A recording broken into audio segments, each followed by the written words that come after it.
Vamos lá, pessoal. Então, agora, como eu falei no vídeo anterior, agora a gente vai ver as fases do segmento farmacoterapêutico. Bom, tem 9 fases, né? Independente do método que vocês usem, né? Eles vão ter diversas fases. Porque lembra que eu falei para vocês que o segmento farmacoterapêutico, o acompanhamento, a diferença entre os outros serviços é que é realizado em vários encontros com o paciente, né? A primeira fase é a oferta do serviço, né? Lembre que eu falei que pode vir de outros profissionais da saúde, o encaminhamento pode ser, a razão da consulta pode ser uma dúvida que teu paciente tiver no balcão e a balconista passar para vocês, pode ser de diversas formas. Vocês fazendo uma orientação farmacêutica e perceberem que esse paciente precisa de um acompanhamento, né? Então, nesse momento que vocês receberem essa demanda, vocês vão ofertar o serviço, né? Ofertando o serviço, o paciente pode aceitar ou não, né? Eu botei aqui o termo de consentimento livre e esclarecido, que é feito, pode ser um termo bem simples, né? Vocês sabem que todos os documentos relativos ao segmento têm que ser arquivado por 5 anos, como eu falei no último vídeo, né? E junto ao prontuário dele, tenho essa declaração de consentimento livre e esclarecido, tá? Que ele aceitou participar desse serviço. Pode ser do modelo que vocês fizerem na farmácia, né? Seja qual for o modelo, tá? E vai ser agendada a primeira consulta. Não vai ser nesse momento a primeira consulta, porque a gente vai ter que solicitar ao paciente, então, na primeira entrevista, na primeira consulta, que ele traga alguns materiais de trabalho nosso, que são todos os medicamentos que ele está usando no momento e que ele já usou. Esse trabalho é muito bom quando a gente faz home care, né? O atendimento domiciliar, que daí a gente pede aonde ele guarda os medicamentos para ver se ele está armazenando de forma adequada. Nesse momento a gente faz uma limpeza, né, nos medicamentos, ajuda a ver os que estão vencidos. Às vezes a data de validade para os pacientes idosos é muito difícil de ver, né? Então, nós temos trabalhos na universidade que vocês já ouviram falar, né, do grupo Medicação, que eles ensinam e levam a lupa para trabalhar, né, com os pacientes como enxergar a data de validade, onde ela está, né? É um trabalho muito legal de extensão da universidade, tá? Da professora Valéria. Então, trazer também, além dos medicamentos, então, os exames que ele tiver, né? As receitas antigas também, porque o relatório, lembra que eu falei que do SOAP tem aquilo que é subjetivo e o que é objetivo. Se ele te relatar os medicamentos, como pode haver inclusive uma confusão, troca de nome, é subjetivo. Agora, se vocês tiverem a prescrição na mão, né, as prescrições anteriores, daí é um dado objetivo, tá? Então, os medicamentos que ele usa, principalmente os que ele está tomando agora, documentos todos referentes à saúde dele, né? Para que se possa ter aqui uma informação objetiva relativa aos problemas de saúde desse paciente, tá? Nós temos que ter, aqui eu coloquei 15 minutos, mas em 15 minutos não é um tempo suficiente para fazer a primeira consulta, tá? Demora uma consulta, tem que traçar todo o histórico farmacoterapêutico desse paciente, né? Por isso que tem que ser programada essa visita para que seja determinado o tempo suficiente para o paciente. A segunda consulta daí já é mais rápida. Bom, nessa primeira consulta vai ser feita a anamnese farmacêutica, né? Que você vai levantar todos os sinais e sintomas desse paciente. O linguajar tem que ser claro, adaptado ao nível cultural e educacional do paciente. O tom de voz também, eu já falei com você sobre isso, né? Que tem que ser ajustado à necessidade do paciente. Questões, todas as questões em aberto deve ser esclarecida, né? Se precisar, anotem do lado para explicar depois, para não atrapalhar o paciente, né? Para a gente não interromper ele, né? Porque às vezes o paciente está fazendo um relato e se a gente fazer uma questão no momento, tu vai interromper e ele acaba esquecendo de falar uma coisa importante. Então, deixar ele responder, dar o tempo dele e não interromper. Vocês anotem para buscar depois, chamar depois o assunto que vocês quiserem, tá? Se ele não estiver colaborando, por exemplo, dando respostas assim lacônicas, né? Na verdade, muito vagas, tenta tirar dele as informações, tá? Outra coisa que é importante falar que não tem o caráter diagnóstico, né? Que o farmacêutico ele vai tratar dos medicamentos, né? Ele vai fazer um histórico de todo o uso dos medicamentos, né? Para garantir que a terapia seja eficaz, que tenha segurança, né? Também. Então, essa explicação tem que ser dada a cada consulta, a cada paciente, para ficar bem claro. Nessa primeira consulta, então, a gente faz o exame objetivo, né? Na verdade, a anamnese significa trazer a memória, né? Significa recordação, tá? Indica tudo que se refere à manifestação dos sintomas da doença, desde lá do início, né, até a data que vocês estão fazendo essa consulta. Então, no primeiro encontro, esse aqui é um pedacinho que eu tirei do formulário DADER, que vocês vão ter acesso a esse formulário, eu vou deixar disponível para vocês no Moodle, porque vocês sabem que, já devem saber que vai ter uma atividade que vocês têm que fazer o segmento de algum membro da família de vocês, tá? Alguma pessoa que faça uso de medicamentos, né? E que vocês vão fazer o segmento com essa pessoa, tá? Então, vocês vão receber o formulário DADER, né? Na verdade, poderia ser uma atividade também da nossa aula de assistência, poderia ser vocês construírem essa ficha, tá? Que na disciplina de clínica os alunos constroem a ficha para depois aplicar, né? Mas não, nós vamos usar a ficha padrão do formulário DADER, né?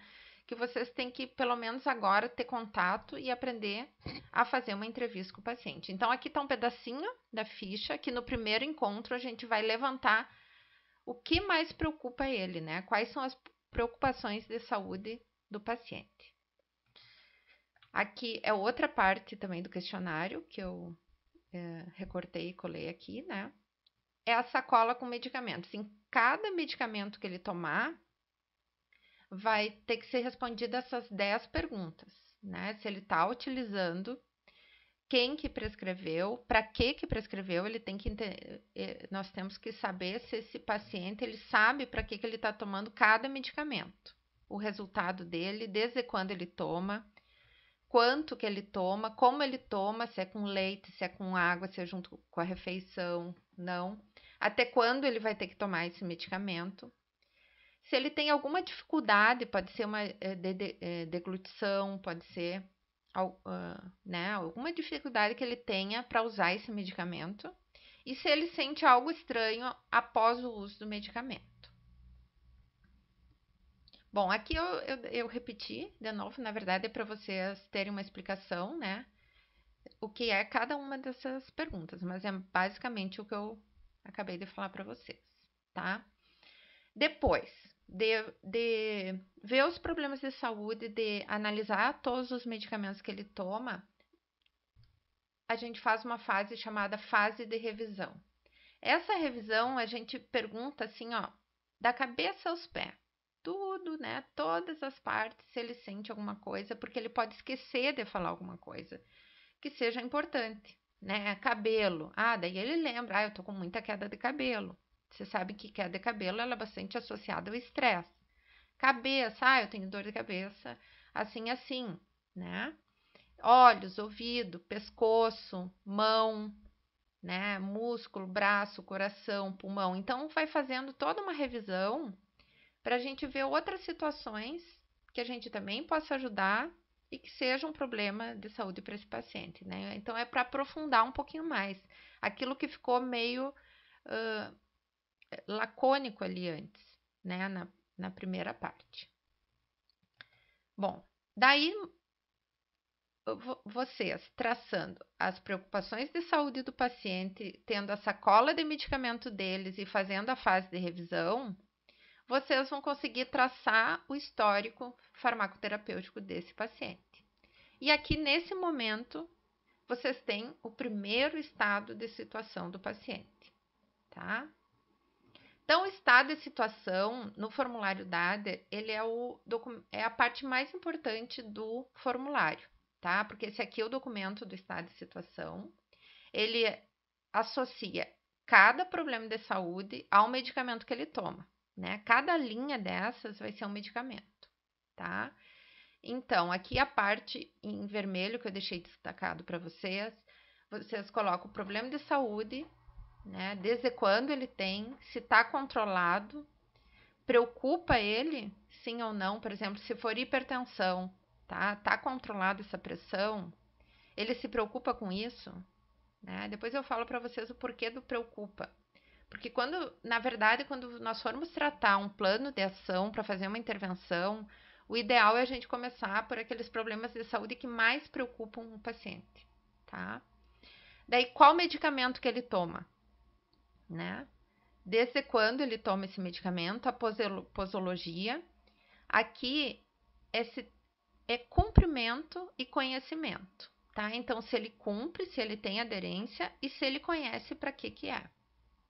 Essa fase em verde aqui é a fase que nós vamos preencher depois, que é na próxima fase, que é a fase de estudo, que o farmacêutico vai avaliar se esse medicamento é necessário, se ele é efetivo e se ele é seguro. E se com esse medicamento dessa linha aqui que nós estamos vendo, tem alguma suspeita de problema relacionado a esse medicamento, tá? Aqui, se for feita uma intervenção farmacêutica, é colocada a data da intervenção. Tem espaço para observações também. Então, esse aqui é o principal documento. Aqui, de novo, eu deixei explicado como que se preenche, né? Quando vocês forem fazer o trabalho de vocês com o membro da família de vocês, né? Pode ser uma avó, uma tia, o pai, a mãe, né? O que importa é que eles tomem uma quantidade de medicamentos que seja relevante de vocês estudarem, né? Ver se tem interação, enfim, tá? Então, eu deixei aqui, ó, bem explicado teoricamente como que se preenche esse estado de situação. Caso vocês na hora tenham alguma dúvida, só procurar no material que está aqui como preenche. Ele é feito para preencher só com uma letrinha, né? Sim ou não. Para ser mais rápido, porque quando tu trabalha numa farmácia, num consultório, tu vai ter que ter uma forma de atender o mais rápido possível, né? Se detém em outros pontos, né? Então ali se coloca sim ou não, tá? A preocupação do problema, pouco, regular ou bastante. Então tu bota P, R ou B aqui, ó. Por exemplo, na preocupação, tá? Então, aqui um exemplo. Esse paciente aqui tem hipertensão, aterosclerose, diabetes, irritação gástrica, depressão e insônia, tá? Aqui tá todos os medicamentos que ele toma. Se preocupa aqui pouco, regular, muito, tá? Então, aqui como vocês preenchem, um exemplo de um paciente real, tá? A próxima fase é a fase de estudo, né? Então, vocês vão ter o tempo de estudar. Cada caso clínico vai demandar um tempo de estudo. Não vai ser na primeira consulta. Talvez com o tempo, quando vocês tiverem prática de atender o paciente, tem algumas intervenções que já pode ser feita na primeira consulta, tá? Mas outras vão requerer que vocês façam primeiro o estudo e avaliação para depois fazer a intervenção, tá? Então, vamos para a fase de estudo. O que tem que estudar? Nós vamos ter que estudar os problemas de saúde e os medicamentos, né? Então, o problema de saúde é a característica do problema de saúde, qual é o indicador que está sendo eficaz a terapia. Quais as estratégias farmacológicas que o médico utilizou, tá? Então, aqui vocês vão ver sinais, sintomas, alguns parâmetros de efetividade para ver se está sendo efetivo, né? Dos medicamentos tem que ver as indicações dele, o mecanismo de ação, posologia, a margem terapêutica, né? Dados farmacocinéticos, então, tudo acerca do medicamento que ele está utilizando, tá? Então, agora retomando, que na fase de estudo, os problemas de saúde, o que a gente vai estudar de cada patologia? Sinais, sintomas, parâmetros que demonstrem que a terapia está sendo efetiva, o mecanismo que acontece essa doença, o modo de ação e as consequências desse problema de saúde. Por exemplo, diabetes vai gerar problemas neurológicos, retinopatia, né? Qual consequência se não for controlado esse problema da saúde? Tem que começar por aqueles que já têm um diagnóstico, né? Estudar cada patologia para entender o porquê de cada medicamento, né? Nós temos vários protocolos clínicos já definidos no Brasil, né? De acordo, por exemplo, com a Sociedade Brasileira de Cardiologia. Como se trata uma arritmia? Já tem lá a primeira conduta, né? A segunda, se não der certo a primeira, se o paciente for refratário, né? O tratamento da hipertensão também, né? Tem pacientes que são refratários a algum medicamento, então qual é a terapia preconizada? Então tem nos protocolos clínicos. Vai analisar os medicamentos, então analisa os problemas de saúde e depois o medicamento. Indicações autorizadas do medicamento. Nunca esqueçam que tem o uso off-label, né? Que são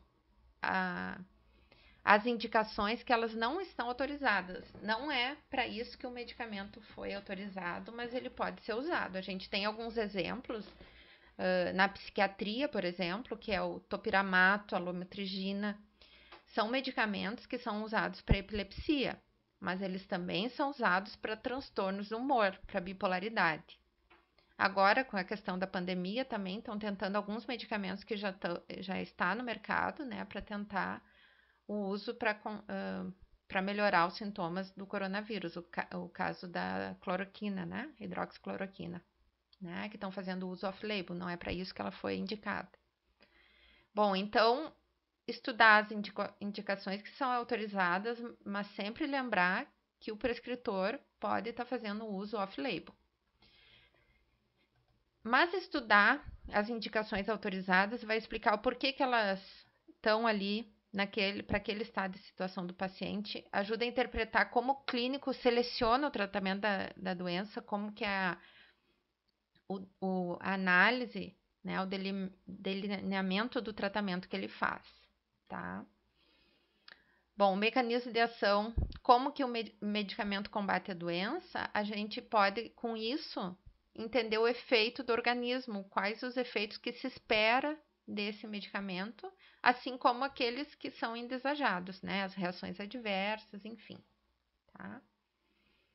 Então, ação farmacológica, indicação, a margem terapêutica, tem que sempre cuidar que a margem terapêutica são os pacientes que têm doses, né? E não os medicamentos. Muitas vezes tem doses individualizadas, né? Pacientes renais, pacientes hepáticos, né? Os idosos. Então, tem medicamentos que vão ter doses específicas para cada tipo de paciente, tá? Às vezes, um medicamento, mesmo na sua margem terapêutica, num paciente pode causar toxicidade, tá? Essa margem que ela está estabelecida na literatura, ela é somente uma orientação. A posologia, como que é a posologia do medicamento, né? Nós temos que estudar, ver se está tomando certo, né? Intervalo de utilização. Eu já tive problemas de posologia de paciente que estava prescrito uma digoxina às 8 horas da manhã e ela entendeu que era de 8 em 8, 3 vezes ao dia, né? De 8 em 8 horas, tá? E ela estava tendo já reações adversas à digoxina. Entender a farmacocinética é importante, saber a farmacocinética até para ver se o esquema posológico está adequado, né? Quanto tempo dura o efeito desse medicamento no organismo. Possíveis interações que possa ser controlado através do aprazamento. Contraindicações, situação de risco, então, uma contraindicação do medicamento, né, tem que ser avaliada juntamente com o clínico se o risco dessa contraindicação supera o benefício desse medicamento, tá? Esse aqui, na verdade, a gente tem que fazer a intervenção direto com o médico, né? Não é com o paciente daqui, para poder analisar essa questão. Em relação aos problemas que a gente pode detectar relacionado a medicamentos, tem dois bem frequentes, que são a reação adversa a medicamento e os erros de medicação, tá? São bem frequentes. Só que a reação adversa é aquele efeito que não deveria acontecer, né? Após a administração de uma dose normal, né? Ela não é previsível, uma reação adversa, né? Não é previsível e nem evitável. Nós não podemos evitar que aconteça, né? E um erro de medicação é um evento que nós podemos evitar, pode ser prevenido, né? Muitas vezes através de treinamentos da equipe, enfim, um maior cuidado, fazer dupla checagem, né, da prescrição. Tem várias formas de minimizar erros de medicação, tá? A maior parte dos erros de medicação, esse aqui é de um trabalho que eu coloquei no final ali como referência para vocês. Grande parte dos erros são subdose ou sobredose, uma dose maior, né? Duplicidade terapêutica, então 2 medicamentos para a mesma finalidade. A posologia errada, forma farmacêutica inadequada também. Tempo, a duração do tratamento muitas vezes maior do que necessitaria, né? Expondo o paciente a uma substância farmacológica que ele não precisava estar sendo exposto. Erros de administração também em hospital acontece por via errada, paciente errado, técnica de administração errada, horário errado de administração, tem muitos erros que acontecem, tá? Em relação à prescrição e legibilidade, então na hora de transcrever para o sistema pode transcrever errado. Erro no preparo, no acondicionamento, trocar medicamento. Então, tudo são erros que, na verdade, podem ser evitados, tá? A classificação dos erros em relação à gravidade dele vai desde um erro de classe A, o erro ocorreu, mas o paciente, ainda bem, né, não recebeu esse medicamento. Classe B, o erro aconteceu, o paciente recebeu o medicamento, mas não ocorreu dano nenhum com ele, tá? Se ocorreu o resultado em aumento da frequência de monitoração e não houve dano. D, o erro ocorreu e aconteceu um dano.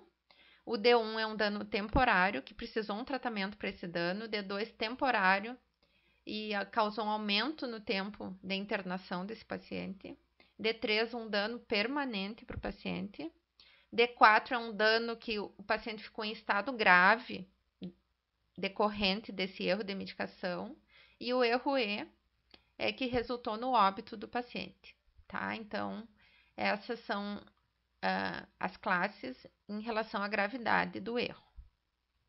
E a classe das reações adversas ao medicamento elas vêm desde o A aumentado, o B que é bizarro, o C é crônica, o D de delay, o E de end, é que na verdade a sigla vem do inglês, tá?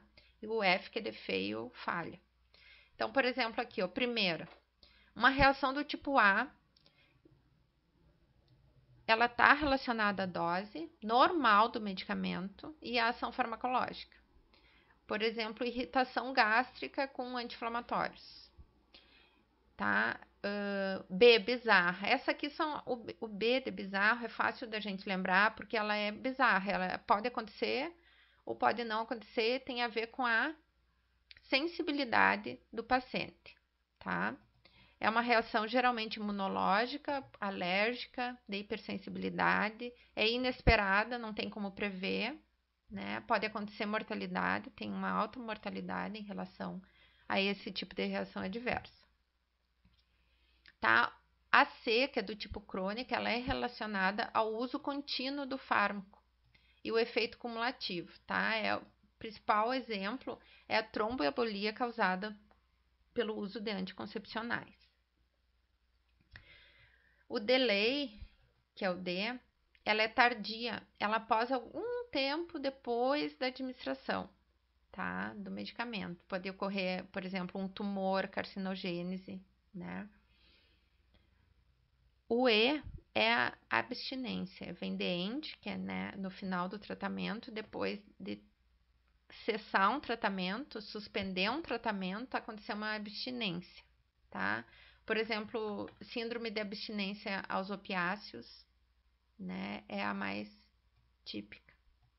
E a falha, que é a reação adversa do tipo F, é uma reação inesperada, está relacionada à dose e geralmente grande parte é em relação a interações medicamentosas, tá? Foi uma falha na terapia, geralmente afeta o metabolismo do outro, né?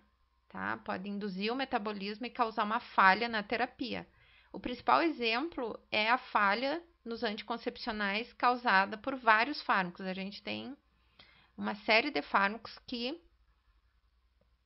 eles interferem na ação do anticoncepcional. Eu coloquei aqui 3, que é o fenobarbital, carbamazepina e rifampicina, tá? O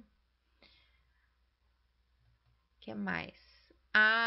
As reações adversas, elas são relacionadas também com a sua gravidade, e eu coloquei aqui o que é a conduta do clínico em relação à gravidade. Então, uma reação leve, não vai ser necessário suspender o medicamento, tá? É de pequena importância, não vai afetar de forma substancial a vida do paciente. Já uma interação moderada, talvez necessite de uma intervenção, tá? Ela vai alterar em algum grau as atividades do paciente e pode resultar em uma incapacidade, uma sequela assim transitória. A grave vai já causar sequelas permanentes, é potencialmente letal, uma reação adversa, tá? Que exige um tratamento específico para essa reação adversa. Tem que interromper a administração do medicamento que está ocasionando essa reação adversa. E a letal não precisa nem de ser, né, suspensão imediata antes que leve ao óbito do paciente. Bom, então nós vimos agora reações adversas, erros de medicação e outro problema que a gente pode encontrar quando faz o segmento farmacoterapêutico são as interações medicamentosas, tá? Assim como na reação adversa, vai depender do grau de gravidade dessa interação para que seja feita alguma conduta, né, de alteração na prescrição. Então, se ela for menor, vocês vão ver ali, eu vou trabalhar interações com vocês e a gente tem fontes de informações a respeito de interações medicamentosas e elas não são assim congruentes entre elas, tá? Tem muita diferença de uma referência de uma literatura para outra literatura, tá? Então, tem que cuidar isso. O melhor é escolher livros que eles dão o grau, o índice de gravidade da interação, tá? Porque só por ter ali relatado que existe ou aconteceu a interação, não é relevante, tá? Tem que saber a importância clínica. Então, uma interação menor vai possibilitar que use os dois medicamentos que estão interagindo, né? E ela vai ter um mínimo efeito colateral. Uma interação de risco moderado tem importância clínica, então o clínico vai substituir algum dos medicamentos por outro, vai poder. A gente pode também trabalhar com aprazamento, né, com a posologia, estudar a farmacocinética dos fármacos e ver que de qual forma nós podemos aprazar para que diminua essa interação e se fazer isso, se há possibilidade de diminuir a interação, né, e não fazer a substituição. Mas se tiver a oportunidade de substituir,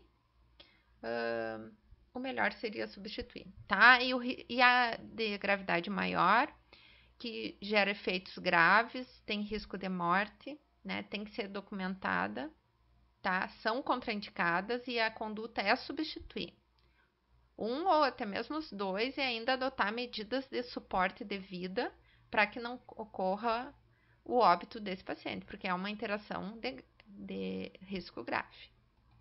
Bom, depois de ter estudado, então, os problemas de saúde, os medicamentos, cada um dos medicamentos que esse paciente toma, nós vamos avaliar para fazer o quê? Um plano de ação. Lembrem que o SWAP era o S de subjetivo, o O de objetivo, o desculpa, objetivo, A de avaliação e o P de plan, de planejamento, tá? Então, agora a avaliação e a última etapa é fazer o planejamento do que nós vamos fazer, tá? Então, na fase de ação,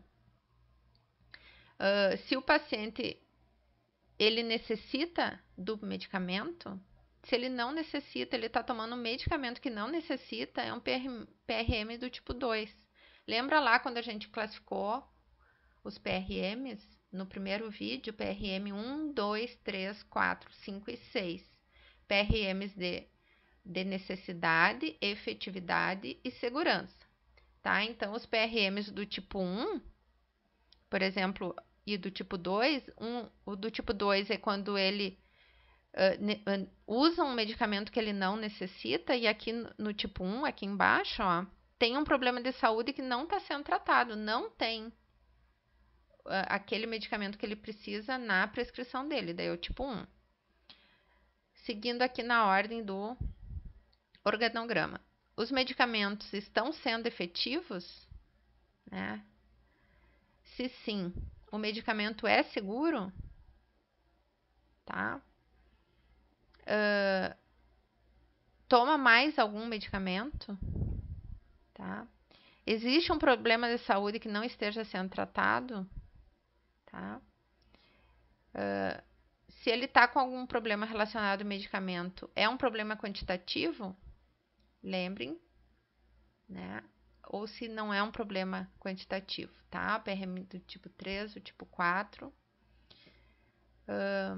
Se ele não está sendo seguro, é um problema quantitativo? É um problema do tipo 6? Pode ser uma reação adversa ao medicamento? Se ele não é problema quantitativo, é o PRM tipo 5. Tá? Então, tem que dar uma estudadinha lá dos tipos de PRM para ir descartando cada um das hipóteses. Então, na fase de avaliação, o objetivo é estabelecer as suspeitas a respeito de algum problema relacionado ao medicamento. Então, a gente trabalha cada medicamento com cada problema de saúde, como eu expliquei ali no estado de situação, né? Se tem problema de segurança, então lembre lá, tu vai ter que colocar no N, no E e no S lá, né? Se ele precisa do medicamento, se é necessário, o medicamento que ele está tomando é efetivo, ele é seguro, não está causando toxicidade ou uma reação adversa. Lembrem que é lá, vamos voltar aqui no estado de situação, ó, que preenche essa parte. Então, nessa parte que a gente está agora, é essa avaliação. Então, ele é necessário? Ele está sendo efetivo? Ele é seguro? Tem uma suspeita de PRM nele? E agora? Vamos fazer o planejamento e ver se vai ter uma intervenção. Então, voltando lá ao slide. Tá? Então, aqui, ó, é necessário, é efetivo, é seguro?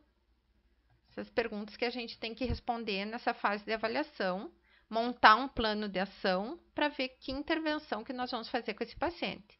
Pode ser uma intervenção farmacêutico-paciente, um exemplo, um problema de adesão, toma errado, tem uma interação com o alimento, né? Tem vários problemas que só com o paciente tu pode resolver. E tem problemas quando precisa alterar a prescrição, tem que falar com o clínico que foi responsável por essa prescrição, tá? Então, a gente pode fazer farmacêutico, paciente, médico. Vocês podem fazer uma carta para o paciente entregar no médico, na próxima consulta dele, com toda a avaliação de vocês, né? O paciente tal esteve em consulta farmacêutica na data tal e foi encontrado os seguintes problemas em relação à terapia farmacológica dele, tá? Então, vocês fazem um parecer farmacêutico acerca do problema que esse paciente está enfrentando. Então, essa intervenção pode ser aceita ou não, o problema de saúde resolvido ou não. E depois a gente vai ter um novo estado de situação. Lembra aquele documento que eu falei que é o principal do segmento farmacoterapêutico? Ao final da tua intervenção, a gente espera que tenha um novo estado de situação e que ele não tenha mais os problemas apresentados. Há quem diga, alguns autores, que o paciente é uma sequência de estados de situação, que em cada momento ele vai apresentar um estado de situação, tá? Esse plano de ação é um ato que é planejado, vocês têm que documentar. Ele é feito junto ao usuário e ao profissional de saúde. Então, nós fizemos o exercício com vocês e vocês seguirem o paciente da família, e vocês têm que fazer uma carta explicando ao paciente e outra carta explicando ao médico. Por quê? Vocês lembram, né? Porque tem que adaptar o linguajar. O linguajar técnico vai para o médico. Uma linguagem mais coloquial, mais explicativa, vai para o paciente. Vocês vão explicar para eles o porquê que está ocorrendo tais e tais problemas, tá? Então, esse plano de ação é parte integrante do processo de segmento farmacoterapêutico, tá? Aqui é a fase da intervenção. Então, para a gente montar um plano de ação, aqui tem umas dicas, né? Que são: começar, por exemplo, pelo problema de saúde que vocês enxergam que é mais fácil de resolver, né? É importante porque ele dá um resultado rápido e gera a confiança do paciente. Lembra que eu falei para vocês que a confiança do paciente em vocês, ela vai ser construída com o passar do tempo, né? Começar algum problema que tu veja que não é da nossa, nós não podemos trabalhar, que precisa encaminhar para um especialista, né? Já vamos fazer o encaminhamento. O encaminhamento é uma carta que é feita também formalmente para encaminhar para outro profissional de saúde, tá? No encaminhamento, vocês formalmente têm que colocar ao profissional, fulano de tal, o paciente esteve em consulta farmacêutica no meu consultório na data tal, apresentou os seguintes problemas, por isso te encaminho para tal, né? Então, é um documento oficial que vocês têm que fazer para encaminhar ao outro profissional de saúde. Também começar pelo mais rápido de resolver, é bom que tu ganha tempo e ainda ganha confiança, tá? Também, aqueles que não precisam de intervenção médica são importantes, né? Porque tu vai poder resolver. Também eliminar circunstâncias mais graves, que geralmente requerem encaminhamento. E aqui, avaliar se a efetividade do fármaco prevalece sobre a segurança. Nesse caso, se ele está tendo um problema de segurança com esse medicamento, tem que trocar uma ideia com o clínico prescritor. O que vai prevalecer nesse caso, tá? A fase de intervenção, depois de avaliar, então vai ser feito esse plano de segmento, né? Dado por escrito, entregue ao paciente, né? Com instruções. Para o paciente é feito instruções sobre a posologia, né? Então, tu vai ter estudado se esse medicamento tem interação com alimento ou fármaco-fármaco, e vocês vão montar aquela gradezinha, né? De horário. Eu coloquei no vídeo 1, né, um exemplo de gradezinha para vocês fazerem. Vai explicar didaticamente sobre para que é todos os medicamentos, se ele não tiver conhecimento. Depende também do grau de instrução de cada paciente. Hoje você sabe que a gente tem um amplo acesso à internet, né?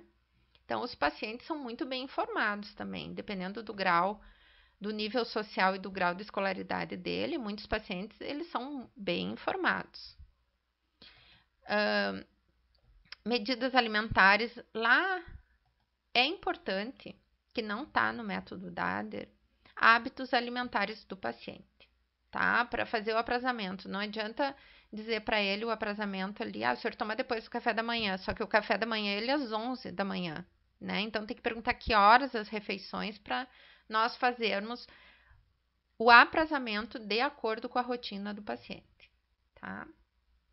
Instruções no caso de problema ou emergência, a pressão dele vai lá em cima, o que ele vai fazer, né? Dá também esse tipo de instrução. Tá? Aqui eu copiei e colei lá do método Dader esse campo aqui de preenchimento lá, que é o campo da intervenção farmacêutica. Então, aqui a descrição do PRM, ele dá aqui a causa interação medicamentosa, não adesão, duplicidade medicamentosa ou nenhuma dos anteriores, você descreve aqui o que é. Aqui a via de comunicação que tu fez a intervenção, se foi oral, se tu foi, sempre nós preconizamos na disciplina que a intervenção é escrita, né? Porque tudo deve ser documentado, então a intervenção deve ser escrita. E aqui o resultado eu já mostro para vocês, então, as 4 possibilidades que tem de resultados. Já vou passar aqui, ó. Então, o resultado da intervenção, o ideal é que a gente consiga esse primeiro, que a intervenção seja aceita e que o problema de saúde seja resolvido. Mas a intervenção pode ser aceita e nós não conseguirmos resolver o problema de saúde dele. Assim pode acontecer do médico não aceitar a intervenção, do paciente não aceitar a intervenção, tá? Então, são as 4 possibilidades que podem ocorrer. Então, aqui, ó, os tipos, né? Farmacêutico-paciente ou farmacêutico paciente médico. Se tiver que mandar uma carta ao médico, né, via paciente. Como fazer o encaminhamento? Aqui é uma estrutura do encaminhamento. É importante também, vocês vão apresentar o paciente. Esse aqui para o exercício de vocês, que vai ter que ser feito, usem esse modelo aqui, tá? Primeiro apresenta o paciente, diz o motivo do encaminhamento, quais os problemas de saúde que vocês identificaram, né? Sinais e sintomas sinais que vocês mediram, sintomas que eles relataram, né? Sem nunca usar a palavra que leve à intenção que o farmacêutico quer diagnosticar. Tem que sempre realçar o papel que a decisão é do clínico, tá? O parecer farmacêutico vai fazer uma relação causal com o problema, vai tentar ajudar, né, na terapia para achar a causa do problema relacionado ao medicamento. O resultado da intervenção, então, que agora ficou para cá esse slide, que é esse que pode ser, então. Eu dei uma invertida aqui nos slides. E no final a gente vai ter o que eu disse, o novo estado de situação, né? Podemos ter visitas sucessivas ou da alta do paciente, tá? Então, nas próximas visitas, né, tu vai tentar resolver ainda aqueles PRMs que ficou pendentes, né, caso a gente tenha começado pelos mais rápidos, os mais fáceis, né, que a gente acabou deixando em segundo plano. E estabelecer também um plano, orientar, educar, para prevenir que ocorram novos problemas relacionados ao medicamento, né, registrar as mudanças que ocorreram, né? Vocês vão ter que ter uma pastinha para cada paciente, né? Pode ser uma pasta digital, virtual, né? No computador, dependendo do software que vocês usarem, tem como fazer essa armazenamento digital, tá? Ou um sistema de fichário, né? Físico mesmo. Então, vamos lá para a próxima etapa e última etapa, que é o que eu acabei de falar, as entrevistas sucessivas até que a gente consiga a alta farmacêutica desse paciente, que a gente verifique que ele não precisa mais, né, do segmento e que podemos dar alta é esse paciente que estão todos resolvidos os problemas relacionados a medicamento. O que acontece quando nós temos uma farmácia, enfim, que a gente trabalha numa determinada região, localidade, é que a gente vira referência para esse paciente, tá? Então, sempre que ele tiver um problema de saúde, ele vai perguntar para ti. A gente acaba fidelizando os pacientes, né, com esse serviço.